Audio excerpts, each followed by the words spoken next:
हिरण्मयेन पात्रेण सत्यस्यापि हितं तत्त्वं पोषन् अपामि सत्यधर्माय दृष्टये सत्यधर्माय दृष्टये सत्यधर्माय दृष्टये।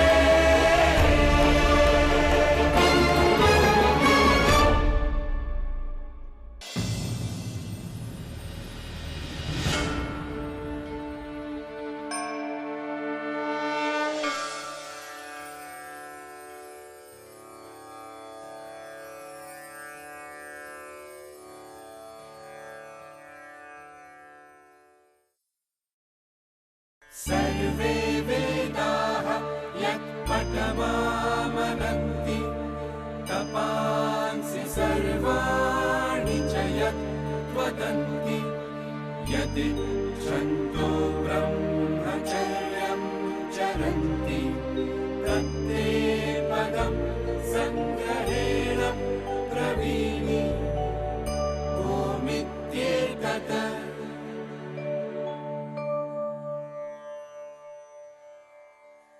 कठोपनिषद का घोष है कि सभी वेद जिसका वर्णन करते हैं, जिसको पाने के लिए सभी प्रकार के तप किए जाते हैं और जिसको पाने की इच्छा रखते हुए ब्रह्मचारी गुरुकुल में रहकर कठोर ब्रह्मचर्य का पालन करते हैं, मैं उस पद को तुम्हें संक्षेप में कहता हूं। वह पद ओम है। जागते रहो, जागते रहो। श्रीमान बड़े, कहो छोटे। अगर लोग चोरी के भय से जागते ही रहेंगे तो सोएंगे कब? मूर्ख छोटे, जिस पहरेदार ने जागते रहो की पहली आवाज दी थी उसका मतलब भीतर को जगाए रखने का था, पर आदमी है कि वह संविधान बनाता और खुद तोड़ने लग जाता है। संत जागता है, श्रोता सो जाता है, पहरेदार को जगाए रखता है और खुद सो जाता है। बड़े, वो देखो अंधेरे में कोई जा रहा है।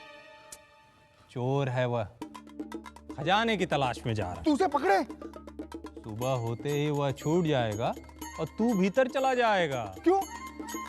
वह कोतवाल से मिला है, कोतवाल मंत्री से, और मंत्री। पर इस घड़ी में वो युवक कहाँ जा रहा है? रोके उसे।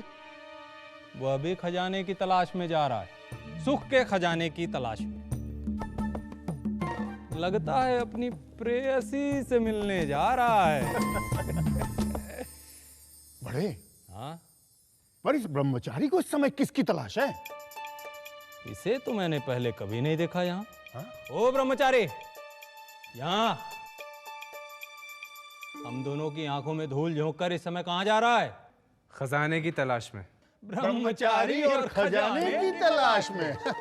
मैं एक ऐसे मंत्र की तलाश में हूँ जिसके सिद्ध होते ही सारे ताले खुल जाएं और बड़े बड़े खजाने मुझे मिल जाएं।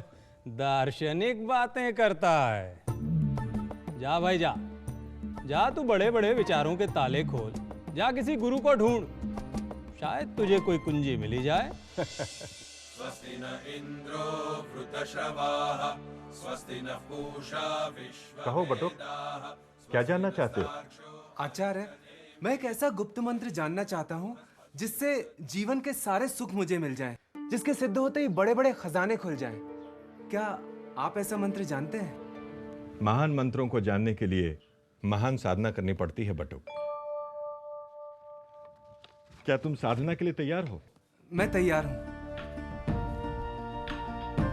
तो पहले कुछ वर्ष अग्नि की सेवा करो और उसके बाद मैं तुम्हें वह मंत्र दूंगा।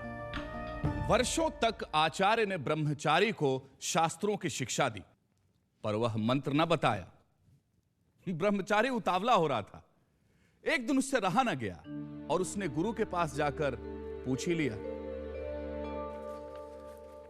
आचार्य, वर्षों तक मैंने आपकी आज्ञा में रहकर अध्ययन किया, फिर भी आज तक आपने वो मंत्र न बताया। तुम इतने ही अधीर हो रहे हो तो आज मैं तुम्हें वह मंत्र बताता हूं। आओ, अपने कान मेरे होठों के नजदीक लाओ। इस पर नित्य ध्यान करना जल्दी ही तुम्हें सारे खजाने मिल जाएंगे।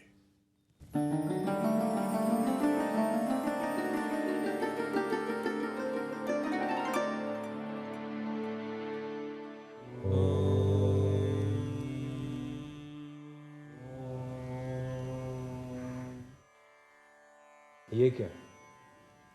ये मेरा भ्रम है या मेरे ही मंत्र की प्रतिध्वनि? क्या मैंने मंत्र को सिद्ध कर लिया?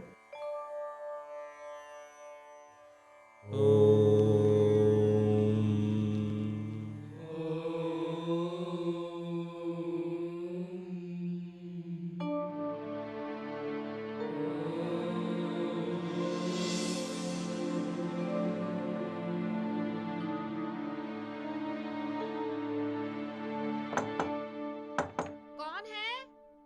ओम, मैं गणेश हूँ।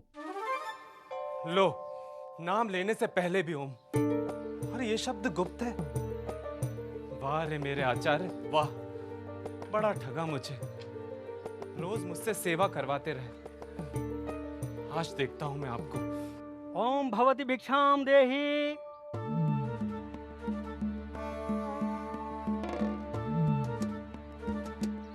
ओम। ये भी देख लो, ओम मुफ्त में बट रहा है और मेरे आचार्य के लिए गुप्त है। आज रामचरितमानस का पाठ यहीं समाप्त करते हैं। कल उत्तरकांड से प्रारंभ करेंगे। ओम शांति शांति शांति। कहीं शुरू में ओम, कहीं अंत में ओम, और ओम रहस्य है। लगता है छल हुआ है मेरे साथ, छलियां हैं मेरे आचार्य। पर मैं भी कुछ कम नहीं। अपने एक एक दिन का हिसाब मैं सूद समेत लूंगा। आचार्य, आचार्य, क्या बात है बटुक? आचार्य, मैंने आपसे गुप्त मंत्र देने के लिए कहा था, पर वो गुप्त कैसे हुआ जब हर कोई उसे जानता है? मैंने वर्षों आपके पास रहकर साधना की, उसका ये फल। बटुक, मैंने तुम्हें गुप्त मंत्र ही दिया है, पर जैसे तुम जैसे अनेक शिष्य हैं, वैसे गुप्त मंत्र देने वाले मुझ जैसे अनेक आचार्य हैं।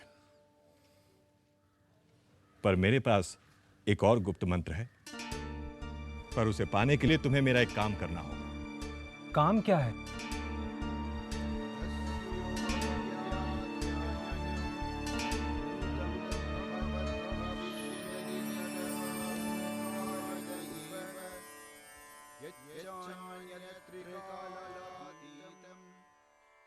मेरे आचार्य ने मुझे यह गुप्त मंत्र मांगने पर दिया था।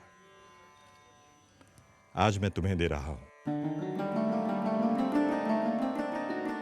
बाजार में जाकर इसे बेचने की कोशिश करो, पर इसे बेचना नहीं। यदि तुम इसका सही मूल्य, इसकी सही कीमत जानकर आ गए, तो मैं तुम्हें वह दूसरा मंत्र बता दूंगा। ये क्या है आचार्य? मंत्र का रहस्य।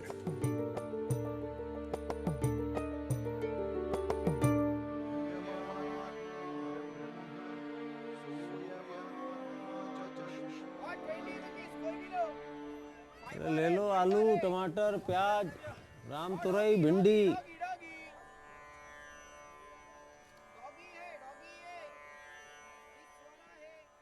भाई, मैं ये बेचना चाहता हूँ। बटुक, मैं यहाँ खरीदने नहीं बेचने बैठा हूँ। मेरे पास खरीदने के लिए कुछ भी नहीं है, बस ये कलाकृति है। इसका कुछ तो मूल्य होगा। इसके बदले में तुम जो चाहे दे दो।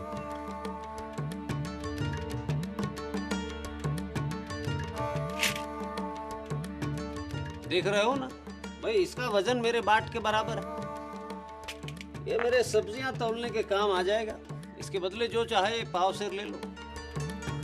बस यही इसका मूल्य है? और क्या पूरी दुकान तुम्हें दे दूं? पत्थर के बदले और क्या लोगे? लेना हो तो लो, नहीं तो रास्ता नापो। आओ ब्राह्मण देवता, कहो क्या दिखाऊं? बजाज, मैं ये बेचना चाहता हूँ। इसके बदले में तुम मुझे क्या दे सकते हो? बोहनी हुई नहीं कि ठगों से पाला पड़ गया। तू पागल है क्या? चल भाग यहां से। अरे मेरा पत्थर तो लौटाओ।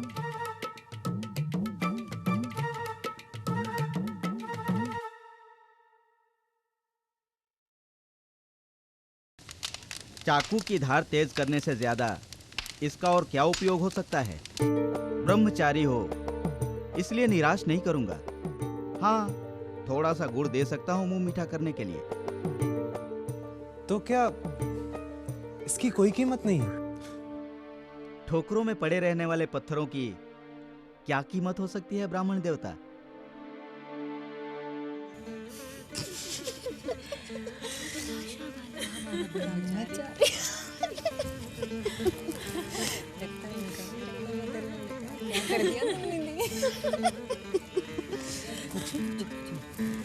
ब्राह्मण देवता, क्या आप सचमुच पत्थर ही बेचने आए हैं कि कोई और अभिलाषा आपको यहाँ खींच लाई?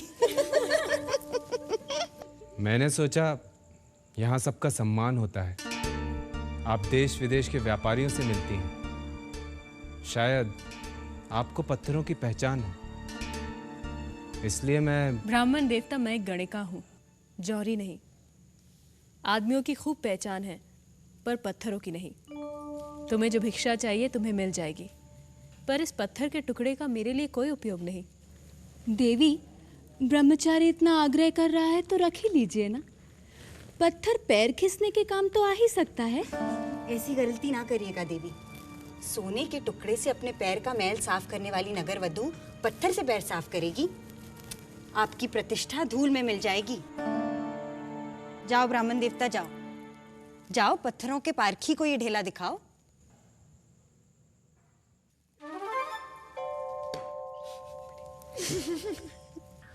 ये पत्थर तुम्हारे पास कहां से आया? तुम्हें इससे क्या मतलब? क्योंकि ये किसी बड़े धनवान या किसी चोर के पास ही हो सकता है।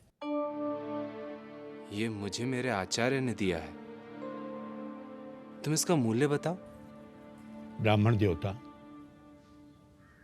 मैं तो एक मामूली जौहरी हूं। शायद बड़े बड़े जौहरी भी इसका सही मूल्य नहीं आंक पाएंगे। जितना मैंने अपने बाप दादाओं से सीखा है उसके आधार पर कह सकता हूं कि यह एक दुर्लभ रत्न है। जरूर किसी सम्राट ने गुरु दक्षिणा में तुम्हारे आचार्य को यह रत्न दिया होगा। इस गांव में तो क्या, राजधानी में भी मुश्किल से कोई इसका मूल्य दे पाएगा या खरीद पाएगा। जौहरी इसे बहुमूल्य बता रहा था, और दूसरों के लिए ये पत्थर। आपने ये जानते हुए कि ये मूल्यवान है, मुझे इसे दूसरों के पास बेचने के लिए क्यों भेजा आचार्य? ताकि तुम ओम का मूल्य जान सको। जैसे इस पत्थर का मूल्य हर कोई नहीं जान सका, यानी इसका मूल्य गुप्त है, हर कोई उसे नहीं आंक सकता।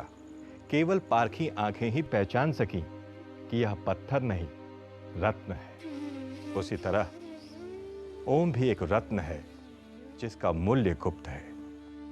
जो नित्य ओम जप रहे होते हैं वे भी इसका मूल्य, इसका रहस्य नहीं जान पाते। जो नित्य ओम जप रहे होते हैं वे भी उसका मूल्य, उसका रहस्य नहीं जानते। यह कैसे संभव है सूत्रधार? है ना मजेदार बात? शायद इसीलिए ओम का महत्व समझाने के लिए पुराणकारों ने एक अद्भुत कथा की रचना की। भारतीय पौराणिक परंपराओं के जाने पहचाने पात्र और कथा ओम के अर्थ की। प्रजापति, प्रजापति, प्रणाम प्रजापति। मुझे आपसे एक प्रश्न पूछना है। पहले सांस तो ले लो। पूछो, क्या पूछना है? सभी कहते हैं कि प्रजापति के पास सारे प्रश्नों का उत्तर है। क्या आपके पास है? तुम्हारा प्रश्न क्या है? ओम का अर्थ क्या है? यह कैसा प्रश्न है? क्या आपको ओम का तात्पर्य पता है? नहीं ना? तो मैं पार्वती पुत्र आपको अपना बंदी बनाता हूं। चलिए मेरे बंदी बनिए। रचनाकार ने स्वयं को अपनी रचना के हवाले कर दिया, पर इससे देवों में हड़कंप मच गया। सृष्टि में रचना थम गई। क्षण भर में फूलों ने खिलना बंद कर दिया, पेड़ों ने फल देना बंद कर दिया। परेशान देवों ने सृष्टि के संहारक शंकर से गुहार लगाई और देवताओं की प्रार्थना पर आशुतोष शिव ने कार्तिकेय से पूछा, कार्तिकेय, तुमने प्रजापति को बंदी क्यों बना रखा है? जिनके पास सभी प्रश्नों का उत्तर होना चाहिए, उनके पास मेरे प्रश्न का उत्तर नहीं है। बंदी मैंने नहीं, उन्होंने स्वयं को बनाया है। क्या जिसे ओम का अर्थ नहीं पता, वो अज्ञान के अंधकार का स्वयं बंदी नहीं? क्या तुम्हें ओम का अर्थ पता है कार्तिकेय? क्या आपको ओम का अर्थ पता है पिता? मैं तुमसे जानना चाहूंगा। तो उसके लिए आपको मुझे अपना गुरु स्वीकार करना होगा। ठीक है, मैं तुम्हें अपना गुरु स्वीकार करता हूं। कहते हैं पुत्र ने पिता को उनकी गोद में बैठकर ओम का अर्थ बताया। देवताओं के सेनापति कार्तिकेय ने भगवान आशुतोष को ओम का जो अर्थ बताया है वह मैं तुम्हें बता रहा हूं। ओम एक अक्षर है, एक शब्द है। यह ध्वनि या नाद भी है। ओम में 3 ध्वनियां हैं जिन्हें मात्रा कहा जाता है। वे हैं अ, उ और म। जब अ और उ मिल जाते हैं तो ओ बनता है, और जब इस ओ से म जुड़ जाता है तब ओम बनता है। किसी भी व्यक्ति की, चाहे उसकी मातृभाषा कोई भी क्यों ना हो, जब वह उच्चारण के लिए मुंह खोलता है तो स्वाभाविक अकार की ध्वनि ही निकलती है, और जब वह उच्चारण के अनंतर मुंह बंद करता है तब केवल मकार की ध्वनि सुनाई पड़ती है। और जब वह होठों को पास लाकर मुंह को आधा खुला और आधा बंद रखता है तब उकार की नैसर्गिक ध्वनि सुनाई पड़ती है। यानी जब मुंह खोलते हैं तो अ, मुंह बंद करते हैं तो म, और दोनों के बीच ऊ की ध्वनि सुनाई देती है। इसलिए सारी भाषाओं की सारी ध्वनियां, चाहे वे स्वर हों या व्यंजन, वे सब ओंकार के अंतर्गत ही आती हैं। इसलिए ओम विशिष्ट वैश्विक ध्वनि है।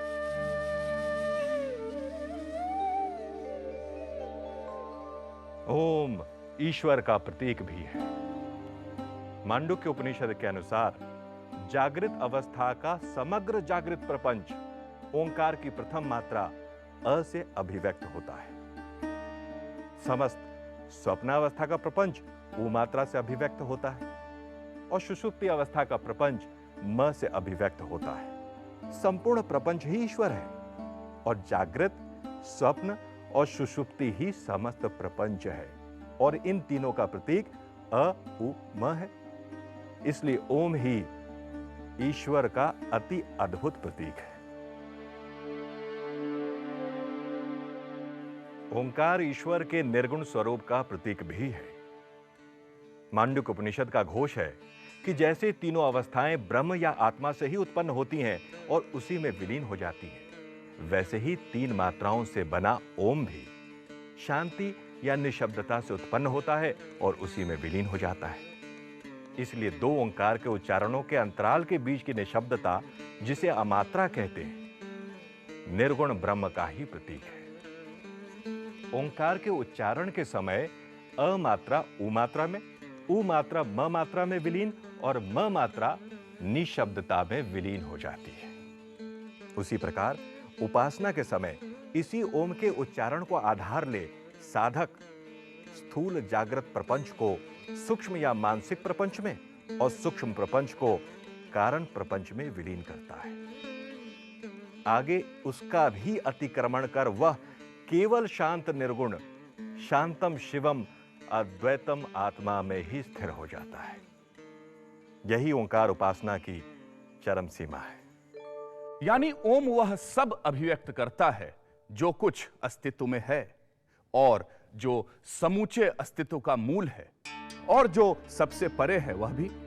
ओम को प्रणव भी कहते हैं, यानी वह जिसके द्वारा ईश्वर की स्तुति की जाती है। सूत्रधार ओम का दार्शनिक अर्थ तो मैं समझ गई, पर बहुत से मंत्रों और प्रार्थनाओं में प्रारंभ में ओम क्यों कहा जाता है? जैसे ओम नमः शिवाय, ओम नमो नारायणाय, ओम नमो भगवते वासुदेवाय इत्यादि। नटी, ऐसा कहा जाता है कि ईश्वर ने संसार की रचना ओम और अथ का उच्चारण करने के पश्चात आरंभ की थी। इसीलिए ऐसी मान्यता है कि किसी भी कठिन कार्य को आरंभ करने के पहले ओम के उच्चारण की ध्वनि शुभ होती है। इसीलिए बहुत से मंत्र और वैदिक प्रार्थनाएं ओम से ही आरंभ होती हैं। इतना ही नहीं, दैनिक जीवन में अभिवादन के लिए भी ओम का प्रयोग किया जाता है, जैसे हरि ओम। तो नटी, इस प्रकार ओम सब कुछ व्यक्त करता है, जीवन का लक्ष्य और उस लक्ष्य तक पहुंचने का साधन, जगत और उसका अधिष्ठान रूप सत्य। तो फिर प्रजापति का क्या हुआ सूत्रधार? उन्हें तो छूटना ही था नटी, पर उनके बंदी होने के कारण देवताओं और मनुष्यों ने ओम का गूढ़ार्थ जाना।